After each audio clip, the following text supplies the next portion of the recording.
ছাগলের পেট থেকে বেরোলেই ওটা ছাগল হয়ে যায়, কিন্তু মানুষের পেট থেকে বেরোলেই ওটা মানুষ হয় না, ওটার মানুষ বানাইতে হয়। আর মানুষ বানাইতে হইলে যে কিতাবটা লাগে ওই কিতাবটার নাম কোরআন। পড়তে জানেন তো সবাই? রিডিং দেখে পড়তে জানেন? একটা অক্ষর পড়লে 10টা নেকি দেয় কে? এক আয়াত পড়লে জান্নাতে আপনার ফ্ল্যাট এক এক তলা লম্বা করে দেয় কে? পৃথিবীর আর কোনো কিতাবের ব্যাপারে এই ঘোষণা আছে? রবীন্দ্রসঙ্গীত তেলাওয়াত করলে এক অক্ষরে কত সওয়াব? সওয়াব নাকি মাইর? নজরুল সঙ্গীত তেলাওয়াত করলে এক শব্দে কত সওয়াব?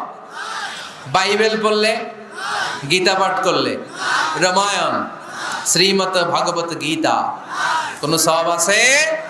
কিন্তু কোরআনের একটা অক্ষর পড়লে আমলনামায় 10 নেকি দিবে কে?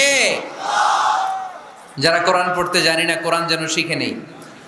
এইখানে মাদ্রাসা আছে। এক ভাই সিনেমা কিনে